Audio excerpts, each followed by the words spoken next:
Good evening, I'm Brittany Wiley. And I'm Stephen Rice. Coming up on BearZone, the men's basketball team tipped their season with 2 matchups versus 2017 March Madness teams. Also, the women's basketball team picked up a huge upset win in their opener. We also have an update on wrestling. We've got all that and more this week on BearZone. Don't go anywhere.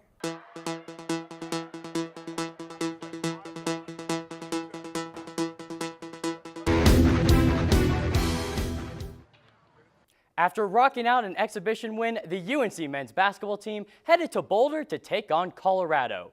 The Buffaloes defense came out strong in the first half, stopping the Bears' quick strike offense. UNC shot just 10% behind the arc and managed only 24 points to trail by 11 at halftime. But the Bears woke out of hibernation in the second half, going on a 13-0 run, tying things at 37. And that was the last time UNC kept it close as CU broke away to win 66-51. Despite the loss, senior Andre Spite scored 19 points in his Bears debut. UNC didn't have much time to recover, though, as they hosted UC Davis Monday night.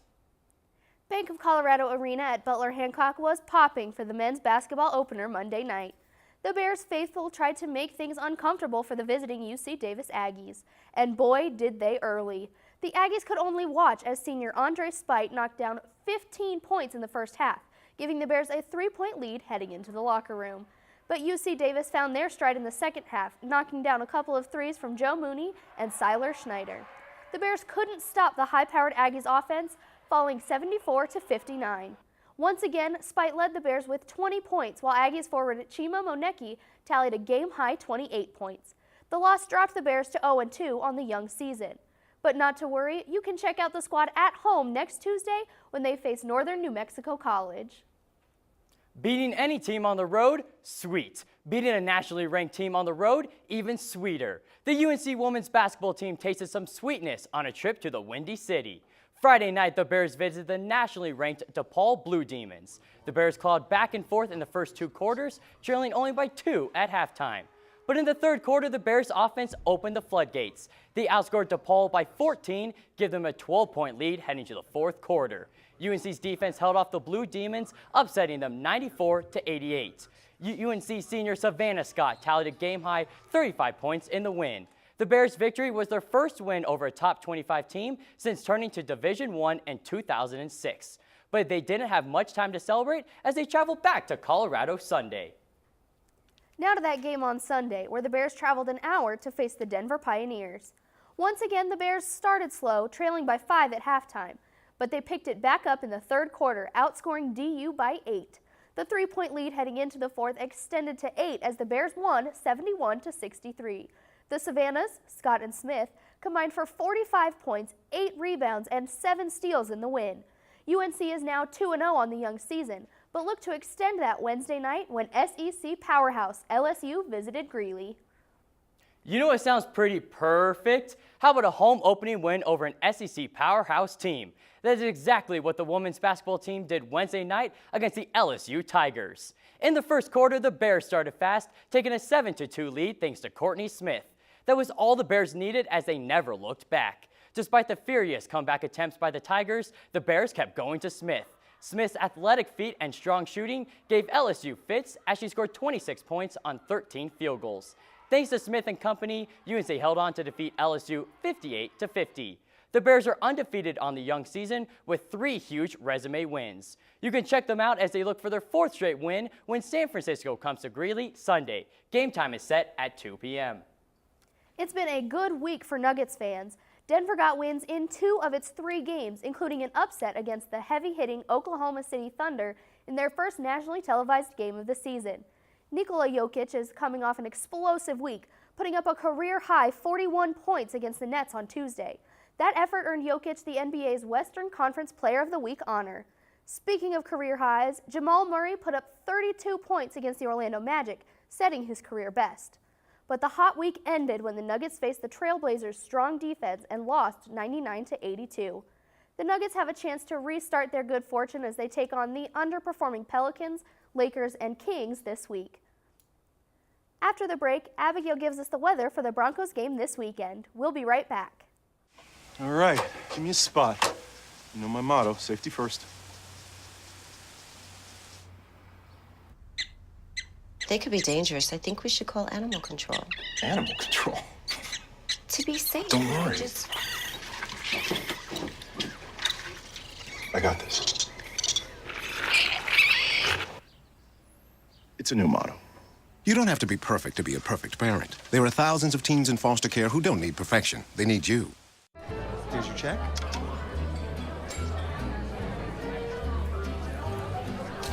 Oh, you got it. You know, since I got rid of my car, I really enjoy walking. Okay. God, no. Getting pulled over for buzz driving could cost you around $10,000 in fines, legal fees, and increased insurance rates. Oh, you're home early. You live with your mom? That'll set your game back a few years. Buzzed, busted, and broke. Because buzz driving is drunk driving. Welcome, I'm meteorologist Abigail Stewart. Taking a look at our Greeley weekend forecast. Looks like tomorrow we've got a chance of rain starting around 3 p.m. For Saturday, going to be nice, clear, highs around 46 degrees, and Sunday also clear with highs around 55 degrees. For the football game on Saturday, looks like it's going to be around 40 degrees for the start of that game, warming up to only 44 degrees. So if you're going, you might want to bring a jacket, but keep in mind it will remain sunny for the game. On Sunday, the women's basketball has a game around 2 p.m. If you're commuting there, it looks like it's going to be around 53 degrees, cooling down to 52 degrees by the end of that game. Men's basketball has also got a game in Greeley on Tuesday. If you're going there, it looks like it's going to be nice, 42 degrees while you arrive at the game, and around 38 degrees by 9 p.m. So keep in mind it will remain above freezing while you're there. For the away games this weekend, volleyball has a game in California. Looks like it's going to be not so nice with rainy weather and highs only at 59 degrees. On Thursday, also, we've got a swimming meet in Houston, Texas, and highs are going to be around 80 degrees with some partly cloudy skies. And on Friday in California, the men's basketball will be playing, and highs are going to be around 70 degrees with nice sunny skies. For the Broncos game on Sunday at 2 p.m., it looks like it's going to be around 60 degrees, staying in the mid-50s for the remainder of that game if you're headed out there. Now, Thanksgiving football is quite a tradition here, and this week in 1920, the Chicago Tigers played the Staleys in a game in Chicago. After the Thanksgiving game, the Tigers went on to play the Tornadoes, and after that, the Tigers never played again. Instead, the Staleys moved to Chicago and changed their name to the Bears. Some interesting facts for this Thanksgiving holiday. If you're wondering what the weather's going to be like this Thanksgiving, looks like it's going to be nice, around 60 degrees with some nice sunny skies for most of Colorado.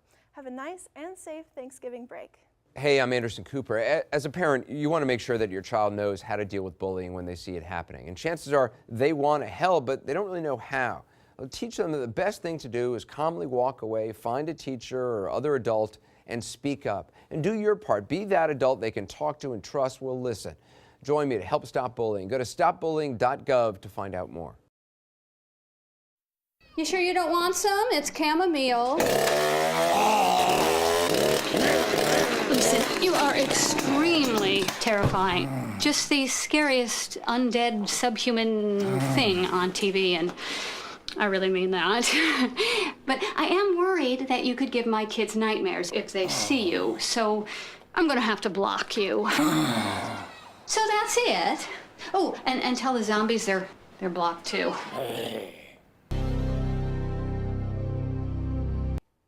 Senior night was emotional for UNC volleyball as they celebrated 6 graduating players, as well as a spot in the Big Sky tournament.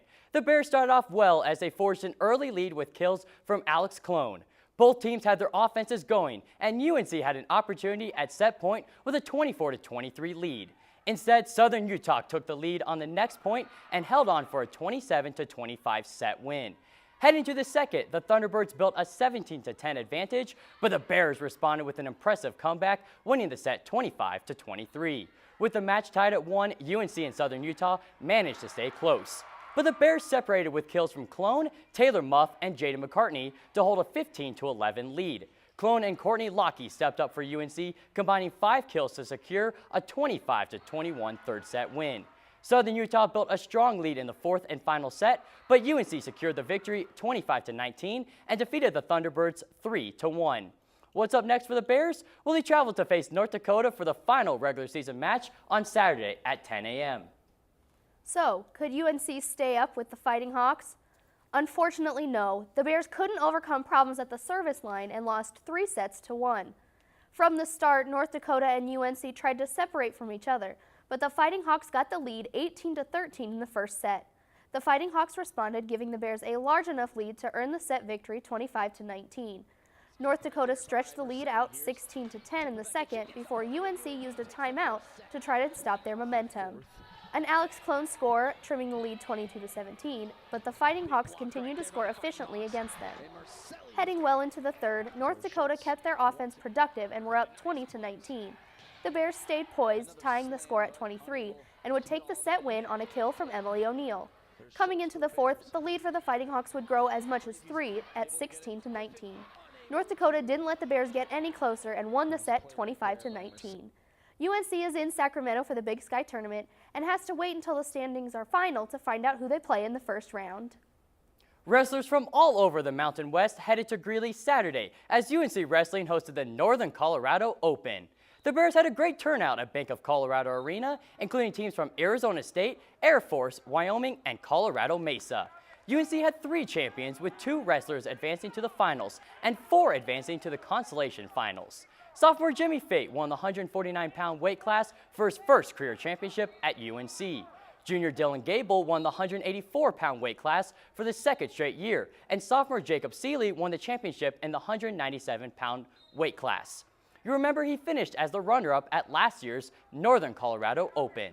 The UNC wrestlers fought all day long to come up with multiple pins to end the day with an 8th place finish. The Bears don't compete for a couple of weeks, and then they head to Las Vegas for the Cliff Keen Invitational. We never thought there would ever be a time where we could compare the UNC football team to the Broncos. But that day is here, and unfortunately, it isn't in a good way. The Bears dropped their 6th straight game Saturday night, 44-14 to Montana. As it has been in most games, the Bears' mistakes cut their chance to win by a lot. After a 23-yard touchdown reception tied the game at 7, the Bears not only shot themselves in the foot with mistakes, they blew the foot off. 3 interceptions, a fumble, and a blocked punt turned into 23 points for the Grizzlies, and the Bears were in a huge 37-7 hole going into halftime. It was garbage time for the second half, and the Bears got a touchdown late in the fourth from a 21-yard interception return from Marshawn Cameron. The Bears' season ends Saturday when Cal Poly comes to Nottingham Field. It's Senior and Military Appreciation Day, so get there early, Bears, to send the seniors off with a bang. Senior recognition is before the game, and kickoff is early. It's at 11:30 a.m.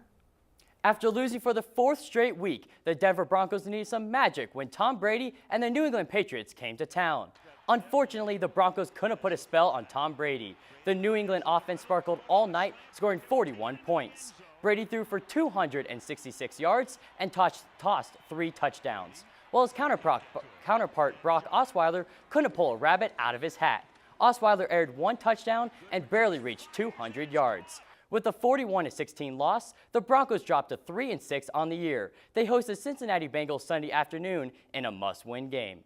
And that concludes our last show this semester. Be sure to stay up to date on our Twitter and Instagram pages, BearZone UNCO, and on YouTube, Bear News 98. Make sure to like us and to join us next semester for BearZone, all sports, all the time for UNC Athletics. Good night.